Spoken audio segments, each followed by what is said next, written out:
நண்பர்கள் அனைவருக்கும் வணக்கம். நான் உங்கள் சிவா. இன்றைக்கி இந்த வீடியோவில் பார்த்தீங்கன்னா VLDC ஃபேன் கன்வர்ஷன் கிட்டை பற்றி தான் பார்க்குறோம்.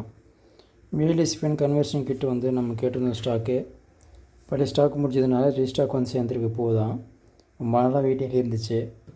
இது வந்து பார்த்திங்கன்னா இதாங்க அந்த கன்வர்ஷன் கிட்டோட பிசிபி. இந்த கிட்டு இந்த பிசிபி பற்றி சொல்லணும்னு பார்த்தீங்கன்னா இது வந்து பேட்டரியிலே ரன் ஆகக்கூடியது, EBடியே ரன் ஆகக்கூடியது. இது வந்து பார்த்திங்கன்னா ஹைபர்ட் கிட்டுன்னு சொல்லுவோம். இது வந்து பார்த்திங்கன்னா 12 வோல்ட் பிசிபி கிட்டுங்க. ஆர்பிஎம் வந்து நல்லாவே இருக்கும். 400 ஆர்பிஎம் வரையும் ரீச் ஆகும்.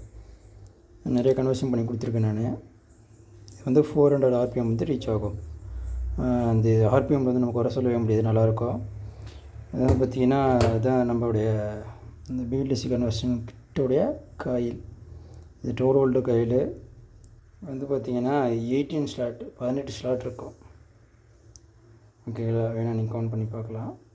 காப்பர் காயில் தான் இது, அலுமினியம் கிடையாது. கோட்டிங் அந்த மாதிரி இருக்குது. நம்ம சாம்பிளுக்காக உங்களுக்கு இது மட்டும் எடுத்து வச்சுருக்கேன். இது வந்து பார்த்திங்கன்னா மேக்னெட்டு. அதை நம்ம கன்வெர்ட் பண்ணோம் இல்லையா, உள்ளே இருக்கிற ரிங்க் எடுத்துகிட்டு இந்த மேக்னெட்டு ரிங்கு நம்ம வச்சுக்க வேண்டியது. இதுக்குள்ளே வரும். இது பிசிபி நம்ம டாப்பில் வந்துடும். இதுக்கு ரிமோட்டும் கூடுதலாக வந்துடும். இப்போ சாம்பிளுக்காக நான் அது 2 மட்டும் எடுத்து வச்சுருக்கேன். இது நமக்கு ஸ்டாக் பாக்ஸில் இருக்குது. இது நான் பார்த்திங்கன்னா உங்களுக்கு தெரியும். அது ஸ்டாக், அது மேலே வர கப்பு, எக்ஸ்ட்ரா பிசிபிங்க, மற்ற ஸ்பேர்ஸ்லாம் அதில் இருக்குது. நீங்கள் தேவைப்படுறவங்க ஆர்டர் பண்ணி புக் பண்ணி வாங்கிக்கலாங்க. Okay, thank you. இந்த வீடியோ பிடிச்சதை லைக் பண்ணுங்கள், ஷேர் பண்ணுங்கள், மறக்காமல் கமெண்ட் பண்ணுங்கள்.